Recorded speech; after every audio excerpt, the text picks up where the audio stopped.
Boa noite! Ei! Deus é bom e o diabo não presta. Mais um livro da Bíblia ensinado do início ao fim. É? É isso? Amém? Amém? Coisa boa. Isso é demais, cara. Isso é demais. Hoje a gente vai terminar 2 Tessalonicenses. Estamos finalizando esse livro. Mas antes de começarmos, eu quero mandar um beijo, um abraço para quem? Para o Zeke, que está de aniversário. Está de aniversário, está em casa. Vamos cantar parabéns para ele. Parabéns para você nessa data querida, muitas felicidades, muitos anos de vida. Parabéns para você nessa data querida, muitas felicidades, muitos anos de vida. Aê! Te amamos, Zeke. Feliz aniversário. Isso é uma bênção. Queria ter você aqui, mas aprova o Senhor que não fosse assim nesse momento. Por um pouco só. Amém, meus irmãos? Semana passada nós falamos... Fala, minha filha, o que foi? Vamos ver, vamos pensar nisso aí, né? Falamos semana passada sobre a volta de Jesus. Foi uma loucura, um blend de coisas. O anticristo, a vinda do anticristo, o cenário dos fim dos tempos, é o que vai acontecer, a apostasia, o homem da iniquidade.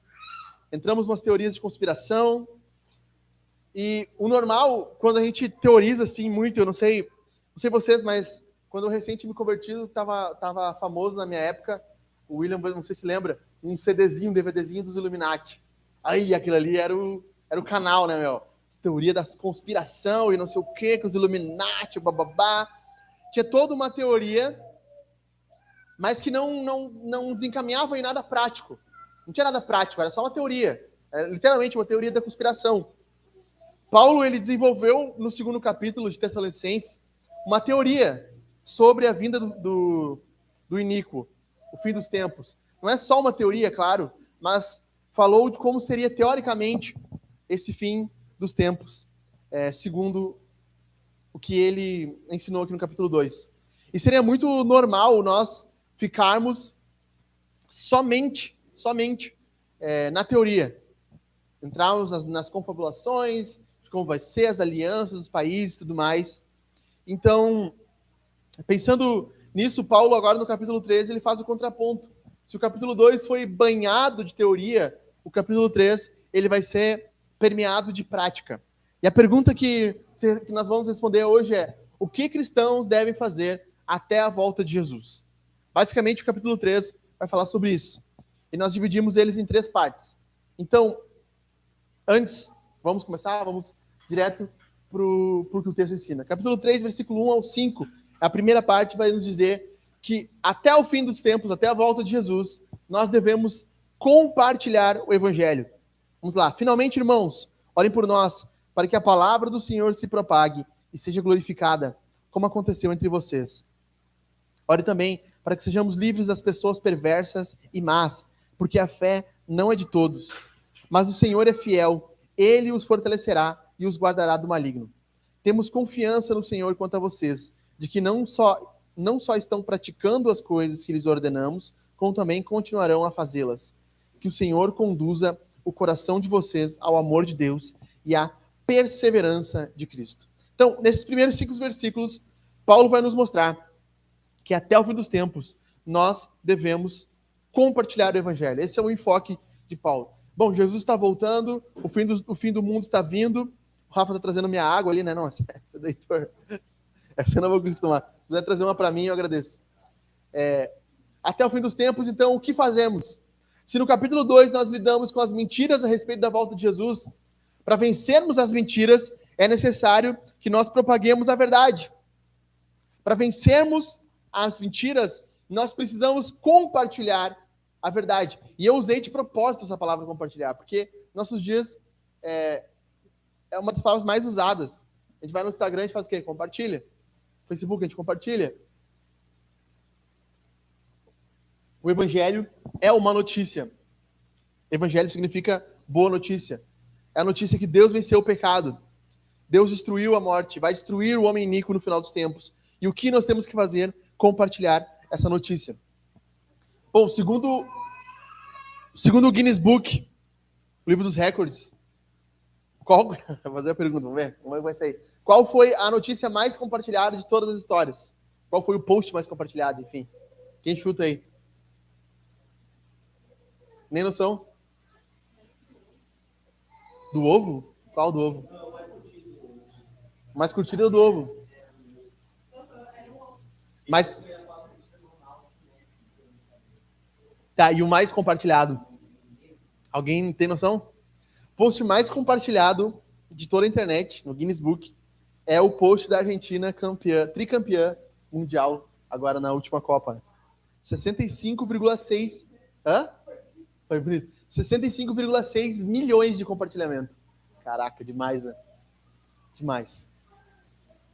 Então, pensa que nós vimos essa notícia sendo compartilhada por 65,6 milhões de usuários. Tá? Isso é maior que a população da Alemanha, é maior do que a população da Argentina, maior que a população de vários países do mundo. É como se muitos países, ou alguns países se juntassem e compartilhassem a mesma notícia. Isso é louco. Então, perceba como uma coisa não tão importante, ela tem uma notoriedade grande. E como uma coisa importante, às vezes tem pouca notoriedade. Paulo nos fala aqui que nós devemos compartilhar o evangelho até a volta de Jesus. A música que a gente está cantando aqui, até que ele venha, fala sobre isso. Compartilhar, falar, expressar, pregar o evangelho. E existem 6 que Paulo nos mostra aqui, e que são 6 fatos que não te contaram sobre o evangelismo, segundo Paulo vai mostrar aqui. Perceba uma coisa. Primeiro, o evangelismo não é sobre você. Evangelismo não é sobre nós. Não é sobre o que nós pensamos, o que nós vivemos. O evangelismo, meus irmãos, prestem bastante atenção, não é autobiográfico. Olha comigo no versículo 1. Finalmente, irmãos, orem por nós para que a palavra do... Lê no versículo 1 comigo, gente. Orem por nós para que a palavra do Senhor... Qual palavra que se propaga? A palavra do Senhor. O evangelismo é sobre a palavra de Deus, sobre o que Deus fez, sobre o que Deus fez na nossa vida. O evangelismo é anunciar o que Jesus fez na cruz e como isso mudou a nossa vida. Isso é evangelismo. Não é, olha, eu conquistei um grande carro, consegui um grande negócio, estou agora muito feliz. Não, é bem pelo contrário. É apontar para Jesus, o que Jesus fez, como aquilo ali tem uma implicação prática na nossa vida. Quem eu era antes de Jesus e quem eu sou após Jesus. Assim como a história é dividida entre antes de Cristo e depois de Cristo, a nossa vida tem que ser dividida entre antes de Cristo e depois de Cristo. Quando nós vamos pregar o evangelho, não vai adiantar nada, se nós falarmos tudo o que aconteceu na nossa vida, se nós não anunciarmos a palavra de Deus. Porque o Espírito Santo atua por meio da palavra, é a palavra que tem o poder de fazer as coisas acontecer. Parece bobo o que a gente está fazendo aqui. Parece meio tosco às vezes, né? A gente está aqui ouvindo a pregação da palavra, as crianças estão do nosso lado, algumas brincando. Parece meio bobo. Coisa bem banal. Mas aqui o poder de Deus está atuando. É por meio daqui que o Espírito Santo está pegando essas palavras e está colocando no teu e no meu coração. E da mesma forma, quando nós falamos a palavra de Deus, Deus amou o mundo de tal maneira, Deus pagou o preço dos pecados, o pecado gera condenação. Quando nós estamos falando a palavra de Deus, o Espírito Santo vai pegando essas palavras e ele vai semeando no coração das pessoas. Sabe, o evangelismo não é espelho, espelho meu. Existe alguém mais feliz no mundo, mais salvo no mundo do que eu. Não é isso. Não é olhar-se no espelho, mas é apontar-se para alguém. Martinho Lutero dizia que o evangelismo não é nós entregando pão, mas é mendigos falando para outros mendigos onde eles encontraram pão. É nós dizermos para outras pessoas o que o Senhor fez na nossa vida. A palavra do Senhor propagada na nossa vida. E como isso tem nos transformado. Então, esse é o primeiro fato sobre o evangelismo que não nos contaram. O segundo fato, para que vocês entendam. O segundo fato sobre o evangelismo é: a fé não é de todos. É o que está escrito no versículo 2, bem no finalzinho, porque a fé não é de todos. Isso aqui é libertador, meus irmãos. Sabe por quê? Eu estava ali falando antes, né, Everton? Convidando um amigo, falando de Jesus, chamando alguém, e daí a pessoa falou assim, eu tenho a minha religião, tenho a minha forma de ser. Algumas pessoas vão dizer que não querem vir, outras vão dizer que estão ocupadas, têm compromissos. E nós não devemos nos sentir pesarosos por isso. A fé não é de todos. Não adianta. No céu não vai estar todas as pessoas do mundo, todas as pessoas da história. Vão estar somente aqueles que creram. Jesus disse que há 2 caminhos, o caminho largo, onde muitos se encontram, e o caminho estreito, onde poucos acham. A fé é de poucos, e a fé não é para todos. Quando nós compartilhamos o Evangelho, nós devemos ter essa noção clara, que haverá uma salvação e haverá uma condenação. Alguns irão crer, e alguns irão debochar, alguns irão negar a fé. E isso faz parte.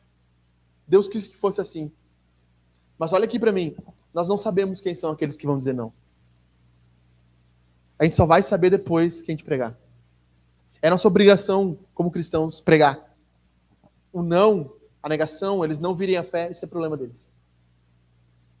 Esse é o segundo fato sobre o evangelismo. O terceiro fato que nós vemos aqui, o que Paulo ensina é que alguns vão se opor a você. Versículo 2. Orem também para que sejamos livres de pessoas perversas e más. Isso aí nós entendemos aqui. Pessoas perversas e más. Algumas pessoas irão se opor ao evangelho. Algumas pessoas irão se opor, Sami, a quando você falar de Jesus, quando vocês forem viver um casamento bíblico. Algumas pessoas irão se opor a vocês. Evangelismo não é só falar de Jesus, mas é uma guerra. Algo está acontecendo no mundo espiritual que nós não percebemos. Existe uma guerra espiritual por detrás. Perceba que Paulo diz em 2 Coríntios capítulo 4, o qual o Deus desse século cegou-lhe o entendimento para que eles não dessem crença ao Evangelho. Quando uma pessoa não ouve o Evangelho, há uma atuação demoníaca nela. Os espíritos estão barrando a mensagem. A parábola do semeador fala exatamente sobre isso. Um tipo de semente caiu no caminho e os pássaros comeram. Os discípulos perguntam o que significa isso. Significa, quando a palavra é propagada, Satanás vem e rouba as primeiras sementes. Quando nós estamos pregando o evangelho, existem pessoas que vão se opor a nós, porque elas estão debaixo de atuação demoníaca. Elas estão debaixo de poderes que fazem elas se opor ao evangelho. E algumas pessoas vão nos odiar. Parentes nossos, talvez, vão nos odiar. Vão se opor à forma que a gente vive, que a gente cria os nossos filhos. Vão se opor à forma que a gente educa os nossos filhos, que a gente vive nossa família, que a gente trabalha. A forma que a gente formula o preço, por exemplo, na nossa loja. Enquanto vários formulam a 200%, 300% de margem, nós formulamos um preço justo.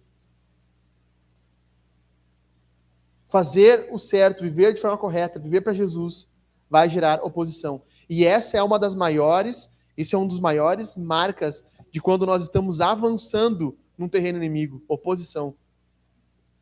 Quando nós avançamos no terreno inimigo, nós vamos fazer a trincheira, fincar a bandeira do evangelho e haverá oposição.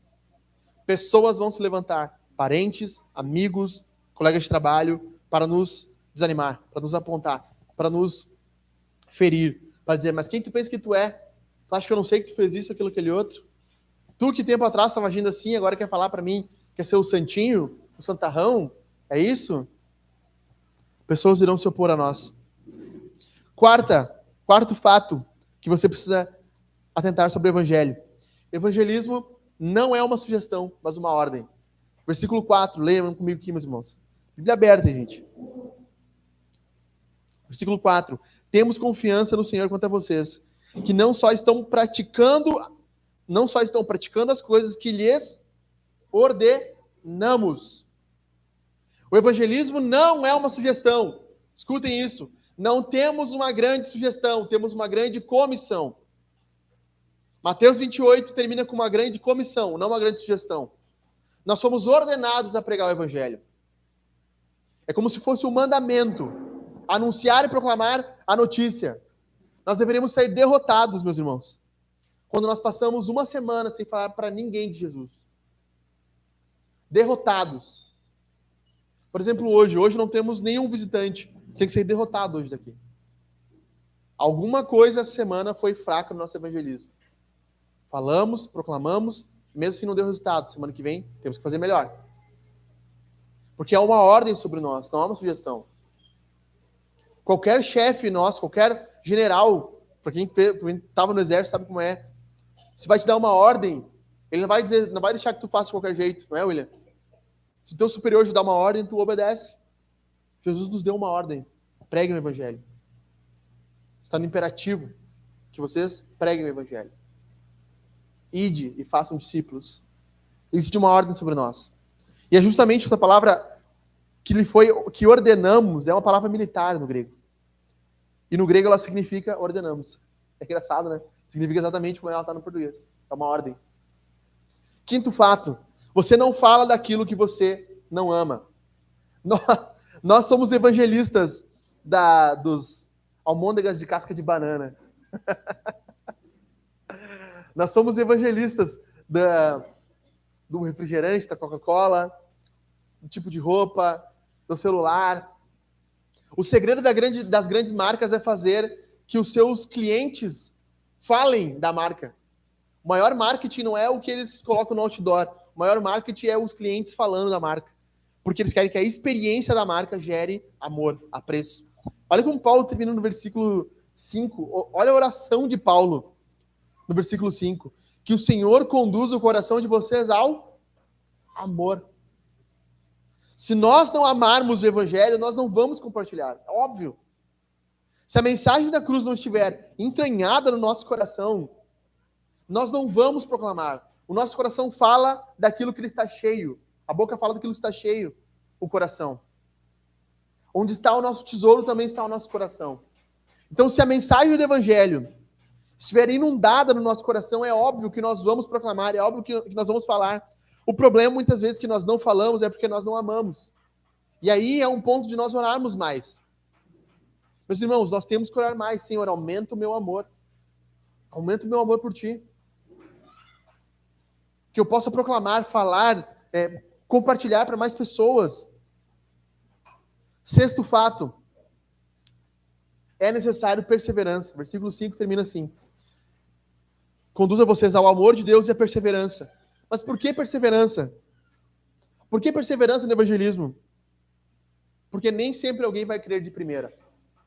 Nem sempre você vai convidar a primeira vez, né? E ele vai vir. Não vai ser na segunda, nem na terceira, nem na quarta, nem na quinta. É necessário perseverança. Perseverança. Perseverança. Convidar, falar. Às vezes nós falamos de Jesus para alguém e não muda nada. Não muda nada. Duas histórias para vocês aqui. Primeira história. Um tempo atrás, esse menino já até veio aqui na confraria. Um tempo atrás, quando eu recém me converti lá em 2011, eu evangelizava um rapaz que eu nem conhecia pessoalmente, mas conhecia na internet.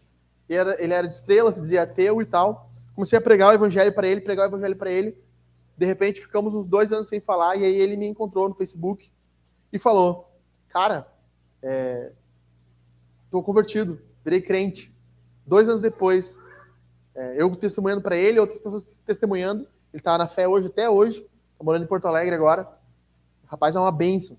Já ofertou muitas vezes aqui na igreja. Durante o tempo foi um mantenedor nosso aqui também. Fruto de quê? Perseverança. Pregação. Outro testemunho. Agora vai envolver não só eu, mas a minha irmã, por exemplo, que está aqui hoje. Nós tínhamos um vizinho chamado nome de crente. Como é que é o nome de crente? Isaías. Isaías, né? Ezequiel, Isaías. São nomes de crente. João também, João Batista. João Batista é nome de crente. Nós tínhamos um vizinho que o nome dele era Isaías. E na nossa casa sempre havia um certo desprezo ao testemunho dele, da família dele. Ele era diácono na Assembleia de Deus. Era bem crentão, assim, né? Calça social, bigodão, assim. Estilo diácono da antigueira. E a família dele sempre teve contato com a nossa família. Os filhos eram amigos da minha mãe, da minha tia, do meu tio. Compartilhavam do evangelho. Faz uns 5 anos, mais ou menos, acho que um pouco antes dele falecer, se não me engano, a filha dele, a Juliana, acho que é o nome dela, entrou em contato comigo, foi quando a gente começou a plantar a igreja, e falou que ela ficava muito feliz de saber que as orações do pai dela tinham sido respondidas na minha pessoa, na época mais na pessoa da minha irmã, que estavam vindo à fé. Quantos anos essa família orou pela minha família, pela família dos meus avós? Talvez mais de 30 anos. Testemunho simples, humilde, seu Isaías, suas filhas, não tão perfeitas, porque ninguém é perfeito, mas testemunhando, sabe? Quando nós perseveramos, o fruto da perseverança é a conversão. Quando nós insistimos, talvez a sua mãe, seu pai, o vizinho, você pense, não, isso não tem mais jeito. Mas sempre tem. Sempre tem. Quando nós perseveramos no testemunho, na oração, o resultado aparece.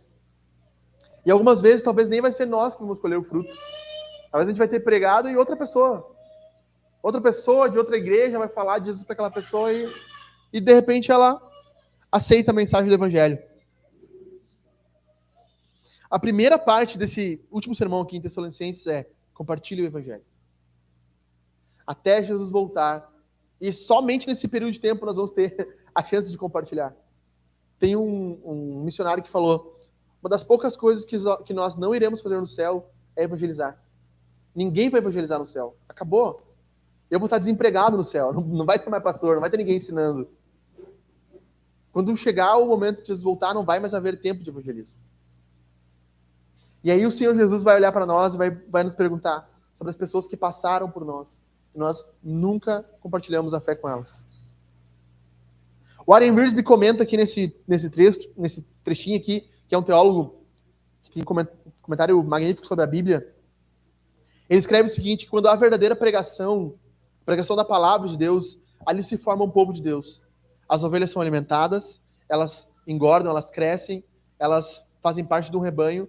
Em contraponto, quando a pregação da palavra não é feita de forma fiel, a igreja se torna um local de guerras, brigas, facções, discussões. Nós queremos ver a igreja crescendo, meus irmãos. Nós precisamos prestigiar esse momento aqui do compartilhar a palavra, pregação da palavra. Quando nós somos instruídos, ensinados, é nesse momento que o nosso coração tem que estar preparado para ouvir a palavra de Deus.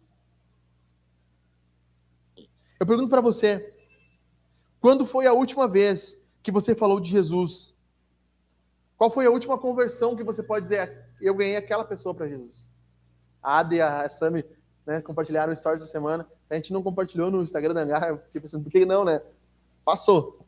Compartilhou um stories ali falando sobre como a importância da Sami na vida da Adri, de pregação, de incentivo à fé. Qual foi a última vez que teve alguém que chegou para nós e disse: cara, obrigado, porque foi por meio de ti que eu vim ao Evangelho. Por causa de ti eu conheci Jesus. Por causa de ti minha vida foi transformada. Quando foi a última vez que pessoas disseram para ti: meu, para de falar de Jesus, cara, chega, eu não aguento mais. Não aguento mais ouvir dessa tua fé, para, meu, é bobajada isso aí. Todo cristão, meus irmãos, deve ter no mínimo 5 a 6 pessoas. Isso é uma regra, um mandamento aqui, humano que eu estou criando agora. Todo cristão deve ter pelo menos uns 5 ou 6 pessoas que ele está evangelizando, falando continuamente. Quando a gente publica ali no Instagram, o compartilhar ele deveria ir para 5 ou 6 pessoas. Ó, só isso aqui que eu estou falando de Jesus, talvez nem olhem, nem dê atenção, mas eu estou mandando, estou falando, compartilhando, chamando, falando. Quem são essas pessoas? Pense agora. Quais são as pessoas que você está mirando na evangelização? Como você pode potencializar essa semana? Como você pode ser mais claro na evangelização, no testemunho essa semana? Segundo fato, segunda parte do sermão, é o que Paulo ensina para que nós venhamos fazer até o fim dos tempos. É trabalhe. O Rafa vai, gostei. A Mari, não gostei. Não gostei. Asmoei. Deixa eu tomar uma água. O que acontece? Quanto mais perto estava a vinda de Jesus, mais alguns irmãos da igreja primitiva deixavam de trabalhar, que eles achavam que Jesus estava voltando. Jesus está voltando, está às portas, ele está vindo, nós não temos mais que trabalhar, temos que só esperar ele se voltar no céu. Aí eu pergunto, né? Mais um dia normal na igreja primitiva. Eu queria ser. Essas igrejas restauracionistas, comunidade, que vão falar da igreja primitiva. Temos que ser como a igreja primitiva. A igreja primitiva, meus irmãos, era cheio de problema. Cheio. Tinha um monte de vagabundo no meio da igreja que não queria trabalhar. Aqui em Tessalônica, se você for pensar em Corinto, tinha um cara dormindo com a mulher do pai dele, com a madrasta, provavelmente. Tinha irmãos se processando judicialmente. Uma loucura. Igreja primitiva. Tinha gente morrendo no meio do culto. Ananias e Safira. Eu quero ser como a igreja primitiva. Eu acho que não era tão bom. Acho que a gente está um pouco melhor do que eles eram naquela época. Paulo está lidando com pessoas preguiçosas e ociosas. Jesus está voltando. Sabe, se você for olhar na história da igreja, sempre em algum período, alguns movimentos mais loucos fizeram isso. Um tempo atrás, se não me engano, foi no Peru. Existia um movimento apocalíptico que todos eles tomaram veneno e morreram. Acho que eram 500 e poucas pessoas. Porque eles achavam que Jesus estava voltando. Os testemunhos de Jeová, na década de 80, por 2 ou 3 vezes fizeram isso, venderam todas as posses, se juntaram num retiro espiritual, porque eles achavam que Jesus estava voltando. Então, parece que para algumas pessoas Jesus está voltando, nós temos que abandonar esse mundo, abandonar a vida comum, não precisamos casar, ter filhos, trabalhar, mas é bem pelo contrário. Quando Jesus voltar, nós temos que ser achados ativos. Eu ia colocar isso aqui, sermos ativos na obra, mas ia ser meio difícil de explicar também. Por isso que a Bíblia vai orientar agora, Paulo vai lidar com essa questão de novo, sobre o trabalho. Porque na primeira carta, Paulo já tinha falado que eles deveriam trabalhar. O que acontece é que eles não voltam a trabalhar. Então eles mandam de novo a carta, não voltaram a trabalhar. As pessoas continuam ansiosas. E Paulo responde novamente, agora de forma mais severa, então. Irmãos, em nome do nosso Senhor Jesus Cristo, ordenamos a vocês que se afastem de todo irmão que vive de forma desordenada, não segundo a tradição que vocês receberam de nós, porque vocês mesmos sabem como devem nos imitar, visto que nunca vivemos de forma desordenada quando estivermos entre vocês. Nem jamais comemos pão à custa dos outros, pelo contrário, trabalhamos com esforço e fadiga, noite e dia, a fim de não sermos pesados para nenhum de vocês. Não que não tivéssemos o direito de receber algo, mas porque tínhamos em vista apresentar a nós mesmos como exemplo, para que vocês nos imitassem. Porque quando ainda estávamos com vocês, ordenamos isto: se alguém não quer trabalhar, também não coma. Que loucura isso, né? Pois de fato ouvimos que há entre vocês algumas pessoas que vivem de forma desordenada, não trabalham, mas se intrometem na vida dos outros, fofoqueiros. A essas pessoas determinamos e exortamos o Senhor Jesus Cristo, que, trabalhando tranquilamente, comam o seu próprio pão. Isso aqui é uma pedrada. Isso aqui é uma pedrada. Paulo vai nos mostrar aqui que até a volta de Jesus nós temos que ser ativos. Tinha um hino da harpa que dizia assim: eu quero trabalhar para o meu Senhor. Trabalhai e orai na seara e na vinha do Senhor. Ocupado quero estar. E acho que é na vinha trabalhar até a vinda do Senhor. Se não me engano, acho que é isso o hino da harpa cristã. A primeira coisa que Paulo vai nos ensinar sobre esse conceito de trabalho aqui, até a volta de Jesus, está bem no início, meus irmãos. Em nome do nosso Senhor Jesus Cristo. Qual é a ideia por detrás aqui? Eu expliquei já para vocês alguma vez, mas explico aqui de novo. Senhor é o título de dominação. Alguém que domina sobre tudo. Paulo está querendo mostrar uma coisa. Jesus não é só Senhor da igreja, da parte religiosa, do teu domingo. Jesus é Senhor do teu dia a dia. Jesus é Senhor da tua família. Jesus é Senhor do teu trabalho. Jesus domina sobre tudo, inclusive o trabalho. Jesus domina sobre todas as áreas da existência. Por isso que é impossível você dizer assim: eu sou um cristão só no domingo. Eu não estou falando agora como cristão, eu estou falando como uma mãe. Eu não estou agora te falando como esposa, eu estou falando como cristã. Na segunda-feira eu visto a minha roupa de trabalhador e tiro a roupa de cristão. Não existe isso. Se Jesus é o Senhor da tua vida, Ele é o Senhor de tudo. Ele reina sobre tudo. A forma que você trabalha fala muito sobre o tipo de Senhor que você tem. Então Jesus domina sobre todas as áreas. O que a Bíblia ensina sobre o trabalho é que o trabalho é bênção, mas ele também é uma bênção vindo numa casca de maldição. Ninguém acorda na segunda-feira super motivado. Que alegria! Por que a gente fica feliz quando sai de férias, né, William? Por que a gente fica feliz quando sai de férias? Por que a gente gosta de umas férias? Porque o trabalho, ele é fadigante, ele é cansativo. Ele cansa.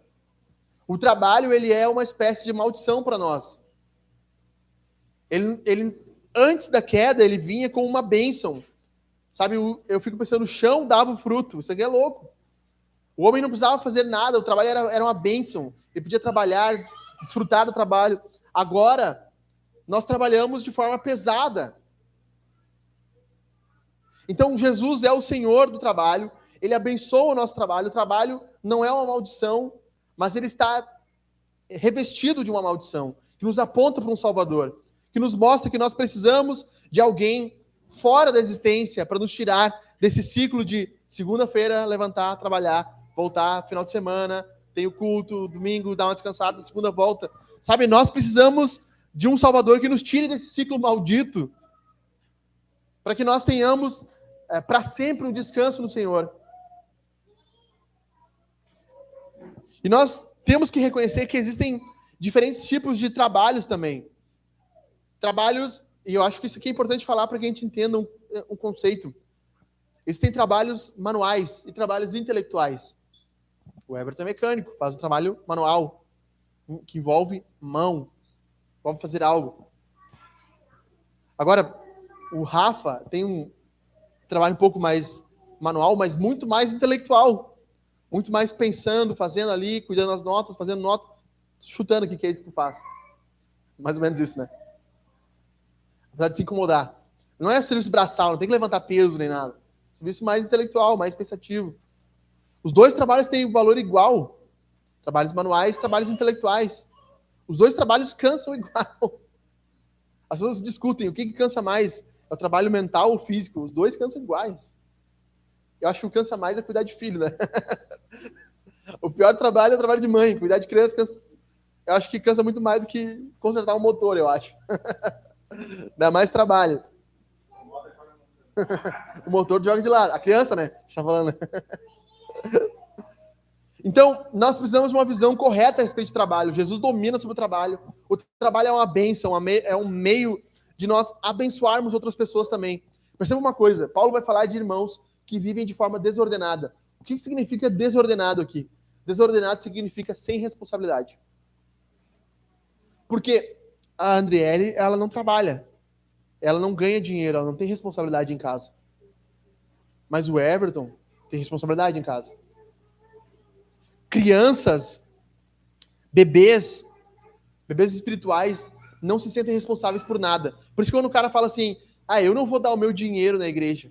Cara, sabe, quando a gente pensa assim, que o nosso dinheiro na nossa casa, ele paga luz, água, internet, comida, alimento, ele tem uma parcela de responsabilidade, na igreja é de igual forma. Eu sou maduro, eu entendo que o meu dinheiro faz mover as responsabilidades da igreja. E por isso eu posso me dispor a ofertar. Quando alguém não oferta, não é só uma questão de não sou contra o dízimo, contra a oferta. Não. Geralmente é alguém imaturo. Ninguém que é maduro espiritualmente, psicologicamente, pensa em reter o dinheiro para si. Sempre quer compartilhar. Tem pessoas que querem reter, né? Mas enfim, isso é um outro caso. Então, Paulo vai falar primeiro ponto nesse sentido. Jesus é o Senhor do trabalho.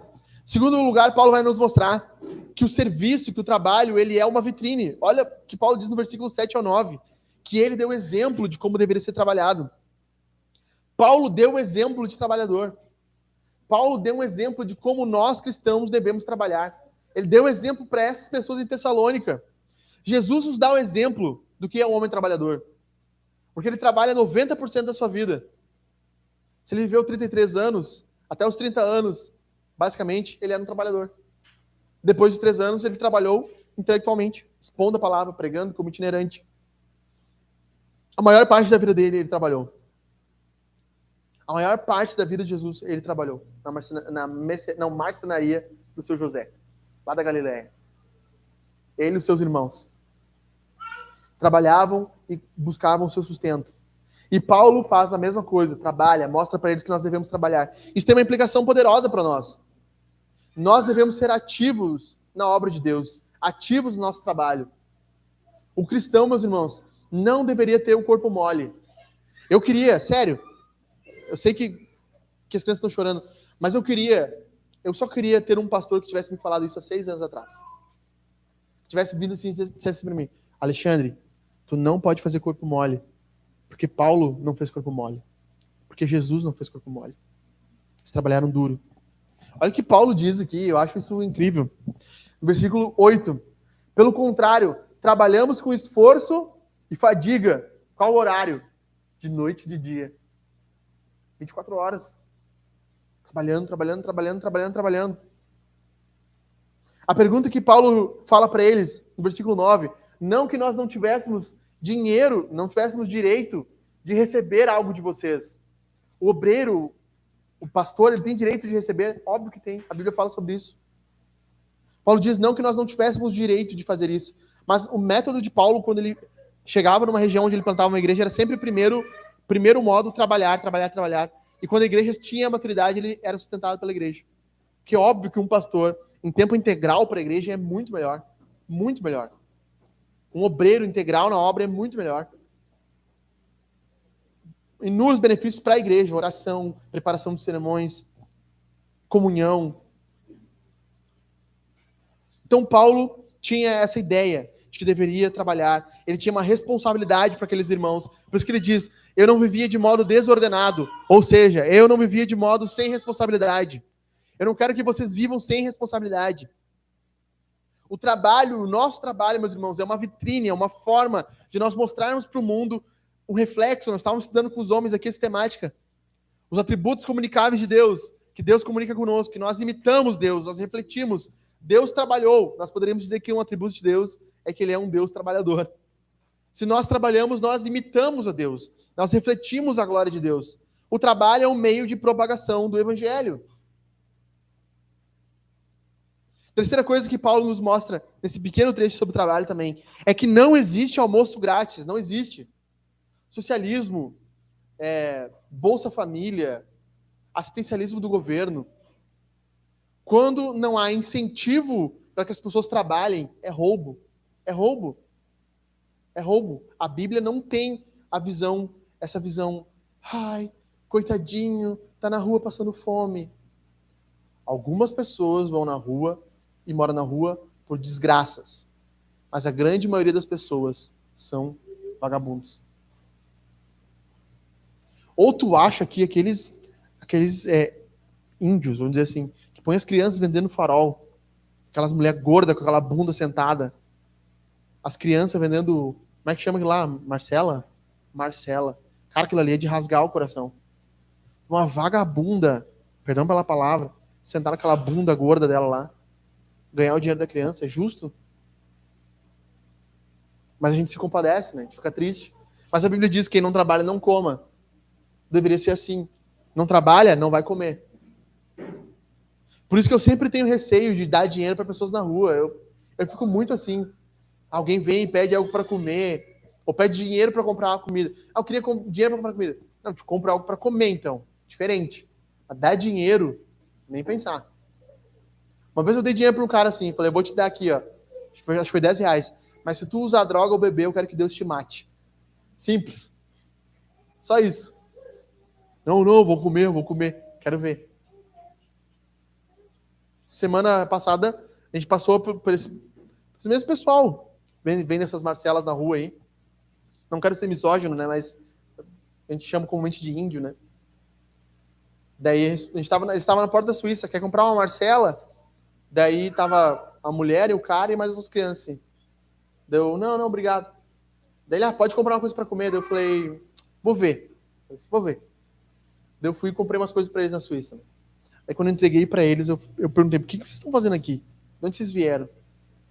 Acho que era de Erechim, alguma coisa assim. Eles estavam vindo de Erechim para cá.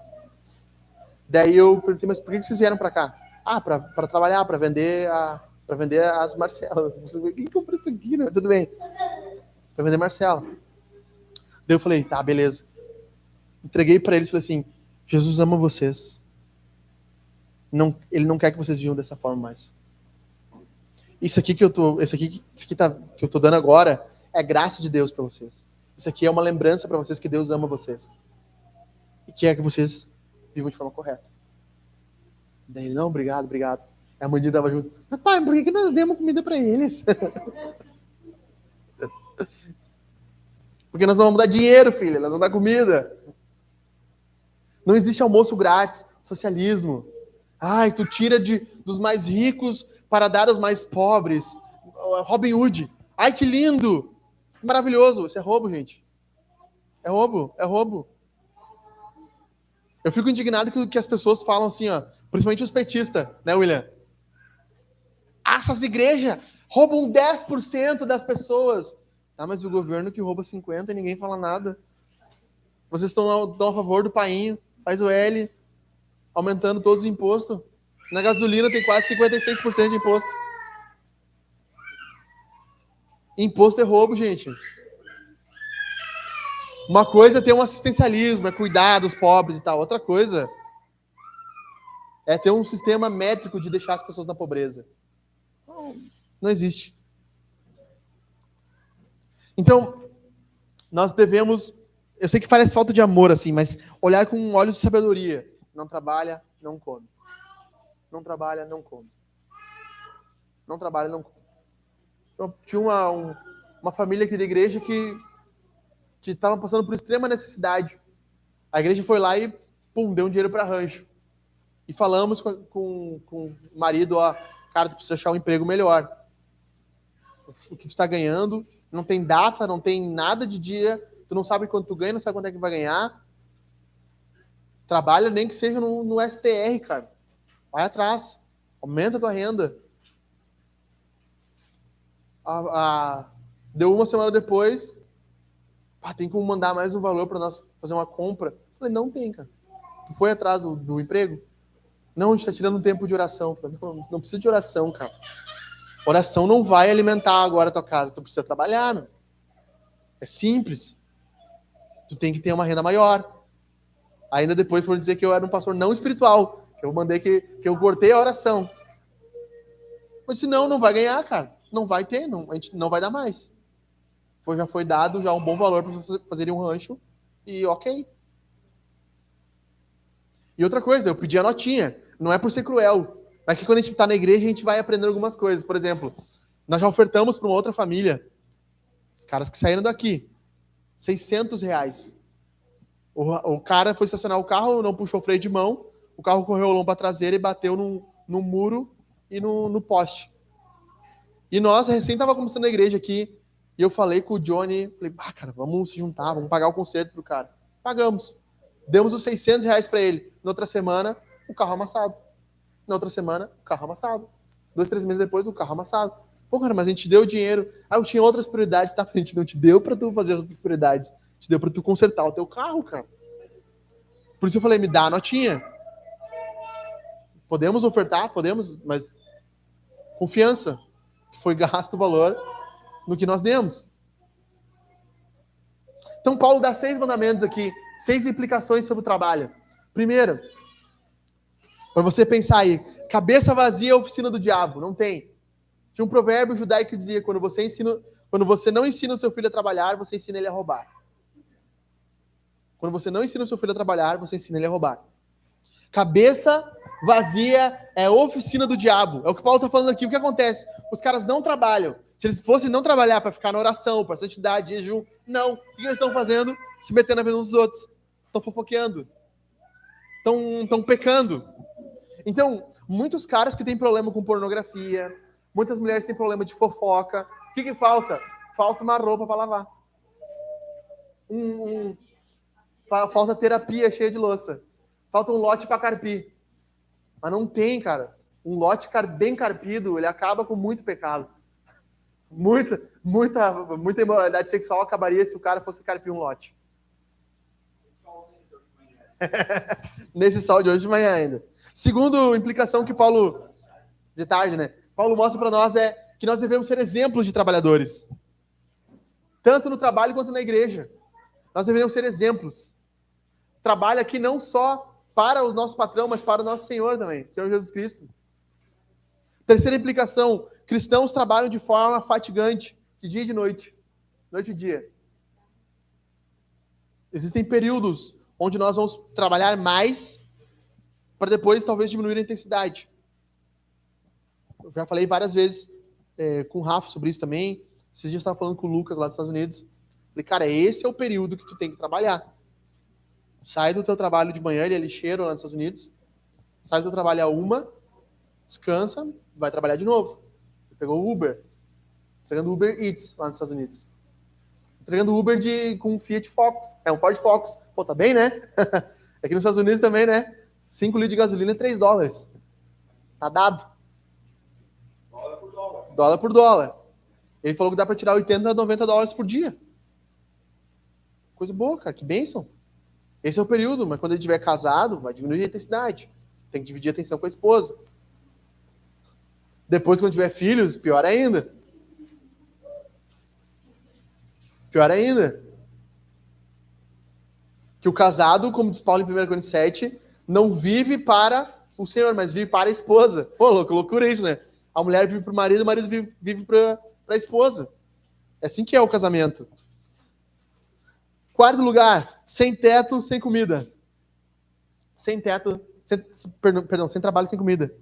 Preguiçosos precisam sentir fome. Às vezes, precisa sentir fome. Sem teto, sem comida, o cara recorta isso aqui. Ó, o pastor o cara cruel, né, meu? Precisa sentir fome. Pessoas preguiçosas, elas precisam sentir fome. Precisam. Provérbios fala muito sobre isso. Só mais um sono, só mais um descanso, só mais um cochilo. O preguiçoso vê a comida na sua frente e não consegue nem esticar a mão para comer. O preguiçoso não sai na rua porque tem um leão para devorá-lo. O preguiçoso, ele precisa passar fome, ele precisa sentir as consequências do que ele fez. Senão a pessoa não evolui, não cresce. Quinta implicação, não trabalhar é coisa de moleque. Nós devemos incentivar o trabalho desde pequeno. As nossas filhas, a Andriele aqui e a Amanda, por exemplo, que estão aqui. O próprio Heitor. O Alan já veio para fora de gol, como assim, né? Mas, por exemplo, secar a louça, lavar a louça, levar o lixo para fora, né? Lavar o carro. Esses dias eu vi o Alan, ele lavando o carro. É isso, trabalho.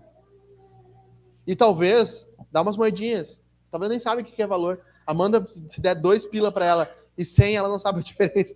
Ela vai achar que 2 é mais legal porque tem a tartaruga. Eu fico feliz com isso, inclusive.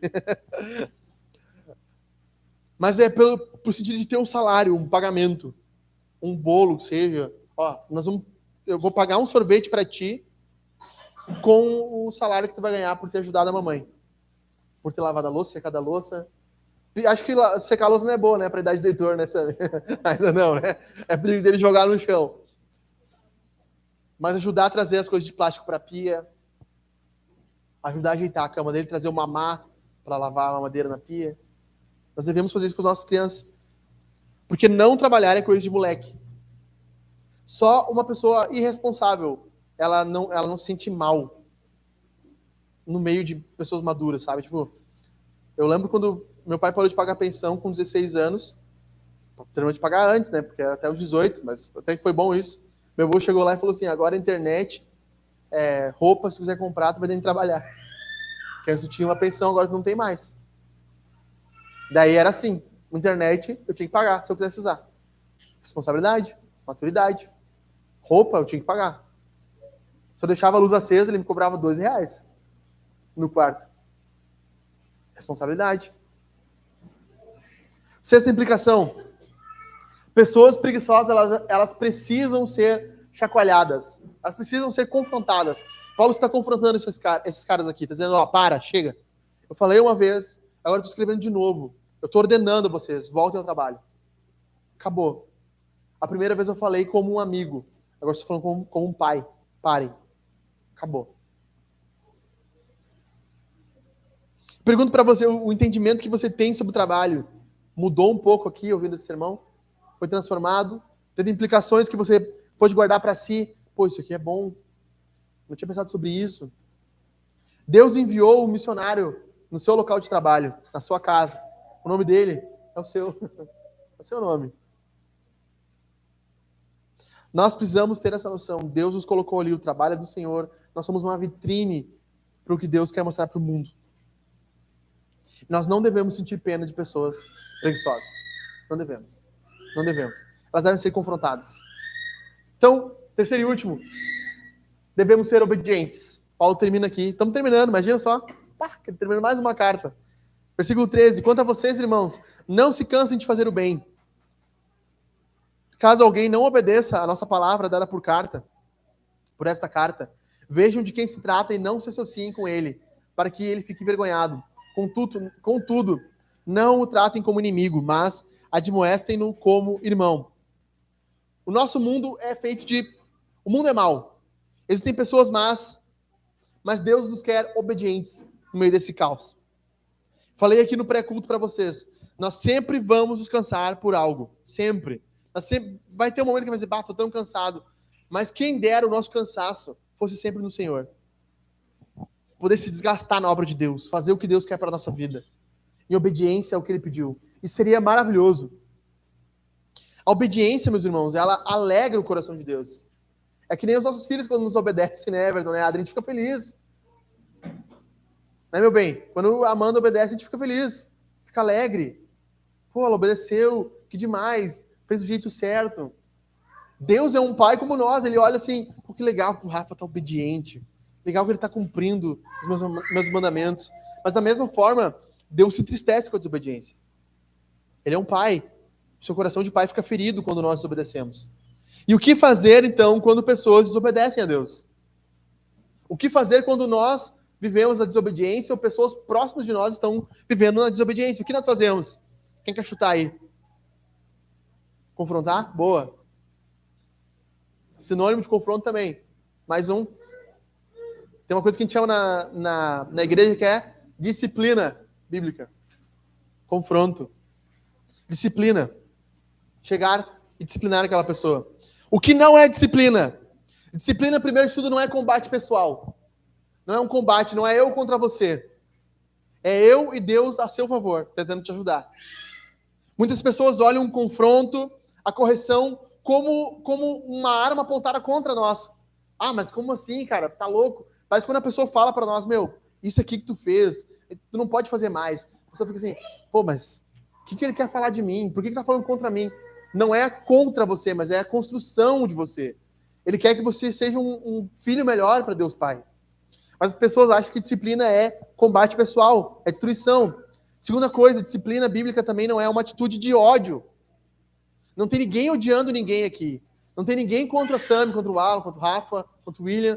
Pelo contrário, é um ato de amor. Terceiro lugar, disciplina bíblica não é fofoca. A maioria das igrejas, quando acontece um pecado, em vez de haver um confronto com a pessoa, o que acontece? A gente fala para outras. Todo mundo sabe do que aquela pessoa fez, menos ela. Isso é errado. Disciplina bíblica, então, não é um combate pessoal, não é uma atitude de ódio e não é fofoca. O que é uma disciplina bíblica, então? Disciplina bíblica é, em primeiro lugar, um ato de amor. Só quem ama corrige. Quem não ama deixa permanecer no erro. Em segundo lugar, disciplina é um treinamento. Quando um atleta vai bem, ele tem o quê? Disciplina, ele é disciplinado. Para um cristão ser um bom cristão, ele precisa de o quê? Disciplina. Treinamento para a obediência. Alguém precisa treiná-lo para a obediência. Precisa insistir com ele. Corrige esse erro, faz isso diferente. É um treinamento. Terceiro lugar, é resolvido de forma particular. Não é fofoca. Mas pode escalonar. Aí é um outro ponto. Em primeiro lugar, a disciplina bíblica é resolvida de forma particular. Eu e você. Mas quando não há um entendimento de erro, tem eu e você e mais alguém para ajudar a mediar e a embasar o ponto. Não há ainda entendimento. É eu, a igreja e você. São 3 níveis. Eu e você, eu e mais alguém e você, e depois eu, a igreja e você. E aí nós levamos para a igreja. Tal irmão está fazendo tal atitude. Pô, isso é tão triste, cara. Mas ainda assim, não é o fim. Ainda assim, a Bíblia nos dá esperança de correção. Só voltar à sanidade. Não, realmente, a igreja está orando, está falando, está testemunhando. Todos percebem. Um dia eu posso ensinar melhor sobre isso aqui para vocês. A disciplina bíblica encerra sempre que há arrependimento. O teu filho te pediu perdão, Quando ele pecou contra ti, acabou. Você não lembra mais. Teve um erro que foi quando o marido fez contra ti, ele te pediu perdão, sim, acabou. Tinha um escritor que dizia que as mulheres não são histéricas, elas são históricas. No dia 16 de dezembro, às 22h24 da noite, tu falou isso pra mim. Do ano de 2008. A mente histórica, a lembrança. Se houve perdão, acabou. Se houve perdão, se há pedido de perdão, se há arrependimento, acabou a disciplina. Quero finalizar aqui dando 6 aspectos para discernir quando estiver corrigindo alguém. 6 coisas para vocês e eu aprendermos aqui. Ficou pequeno? Depois eu posso mandar no grupo da igreja para vocês terem isso aqui. Pergunta número 1. O pecado foi feito de forma particular? Corrija em particular, certo? O pecado foi feito de forma particular, ninguém viu, algo oculto, vai e confronta aquela pessoa em particular. Pastor, mas quando é um crime? Tá, mas quando é um crime é diferente. Um abuso sexual é feito em particular, né? Ninguém faz na frente de todo mundo. Aí tu confronta em particular, tu vai confrontar em particular e vai chamar a polícia. Acabou? Agressão, chama a polícia. É um crime. É um crime. Mas quando for uma fofoca, uma palavra atravessada, uma coisa um pecado que a pessoa fez, corrige ela em particular. Antes de falar para mais pessoas, termina com ela. Até os 18. O pecado é fruto de um entendimento ruim. Algumas pessoas, às vezes, não entenderam muito bem como as coisas funcionam. O que ela deve fazer. Eu não entendi que tinha que ser feito isso. O que acontece, então? Você instrui primeiro. Primeiro você instrui. Tá? Tu não entendeu. Então deixa eu te falar. A Bíblia diz que você tem que fazer isso, isso, isso. Instrução. Não chega pra ela assim, pô, você não fez isso, cara! Sabe? Não, conversa com ela. Ela não tinha um entendimento sobre aquilo. Não sabia que isso era pecado. Aí ele vai matar a pessoa agora com tristeza. E ela cai em algum pecado específico. E é um momento de fraqueza espiritual. Você sabe que normalmente aquela pessoa não faria aquilo, mas por causa de uma fraqueza, uma queda, ela acabou cometendo um pecado. O que a gente faz? Encoraja. A gente não mata a pessoa. A gente não destrói a pessoa. A gente encoraja ela. Caminha do lado dela. A gente vai vencer junto, eu vou te ajudar. Vamos orar mais, vamos ler mais, vamos jejuar, a gente vai vencer esse pecado. O pecado é de origem facciosa, /invejosa. Evite essa pessoa. Não tem. Facção é algo gravíssimo na Bíblia. Quando alguém chega para dividir o corpo de Cristo, essa pessoa deve ser expulsa da igreja. Paulo deixa bem claro. O faccioso você adverte 1 ou 2 vezes, a terceira vez você manda embora. Então a Bíblia ou a igreja pode mandar pessoas embora? Não pode. Deve. A igreja deve mandar pessoas embora. 5º, o pecado endureceu o coração da pessoa. Afaste-se. Que é o que Paulo fala aqui no versículo 14. Olha só. Caso alguém não obedeça a nossa palavra dada por carta, veja de quem se trata essa pessoa e não se associe com ele. Foi falado. Ele não ouviu, ele não entendeu. O que tu faz? Não tem mais, cara. Não tem. Não dá para se associar, não dá para viver. Lembra que eu falei sobre tipos de relacionamentos? Pessoas tolas, pessoas sábias? Falei sobre isso.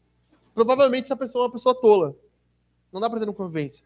Falado 2, 3 vezes, não mudou. Paciência. 6º, o pecado é notório a todos. Expulse da igreja. Se o pecado é notório a todos, expulse da igreja. Expulse da igreja. 1 Coríntios capítulo 5 fala muito sobre isso. O cara estava dormindo com a mãe do pai dele, com a mulher do pai dele, a madrasta, provavelmente. E a igreja toda sabia, as pessoas todas não sabiam e ninguém fazia nada. Paulo diz, expulse esse cara do meio de vocês.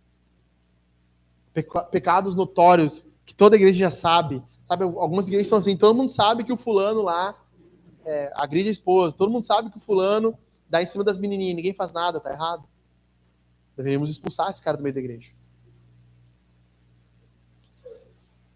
Pergunto, você está disposto a se cansar na obediência? Está disposto a ser corrigido, a ser tratado, a ser polido? Como é o teu coração, Mari? Quando alguém fala contigo sobre alguma coisa, como é o teu coração, Mari? Quando alguém te corrige o teu pecado, se sente como? Ofendida, magoada, doída?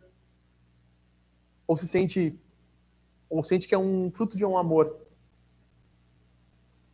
Eu lembro do Alan falando na sexta aqui, até hoje não aconteceu isso comigo, eu tenho orado muito para Porque eu tenho humildade. Poxa, achei muito sincero isso dele. Para que eu tenha humildade de poder reconhecer e tal, porque eu não sou um cara tão humilde assim. Demais isso. A correção é uma bênção, não um ataque. Para nós finalizarmos a carta aqui, encerrando por aqui então. 2 Tessalonicenses 3, 16, 18. Que o Senhor da paz, Ele mesmo dê a vocês a paz, sempre e de todas as maneiras. O Senhor esteja com todos vocês. A saudação é de próprio punho, Paulo. Eu falei para vocês, lembra? Que Paulo aqui, ele disse que ele escreveu o próprio nome aqui, porque algumas pessoas falsificaram a carta dele. Então ele diz, isso aqui é o meu nome, escrito por mim mesmo, Paulo. E esse é o sinal em cada carta. É assim que eu assino. A graça do nosso Senhor Jesus Cristo esteja com vocês. Terminamos, meus irmãos. Terminamos esse livro aqui. Terminamos dizendo o seguinte: o mundo clama por paz. E nós só temos ela em Jesus. Fique de pé. Nós estamos terminando, nós vamos cantar de novo. Nós vamos ceiar. Estarmos juntos aqui mais uma vez. Jesus é a paz que nós precisamos. Ele é o Senhor da paz. Ele é a paz entre Deus e os homens. Ele é a nossa paz. E Ele vai instituir a verdadeira paz quando Ele voltar. A graça salvadora de Deus se manifestou no nosso mundo. Por isso que Paulo pode dizer, a graça do nosso Senhor Jesus Cristo esteja com vocês. Somos salvos pela graça, por pura graça de Deus. E a salvação é graça. E nós ouvirmos essa palavra aqui é graça. Nós lemos a Bíblia aqui é graça. Algo dado por nós. Algo dado para nós. Bendito, escute isso, bendito é o nome de Jesus. Bendito é o nome de Jesus, nosso Salvador, pela graça que nós temos.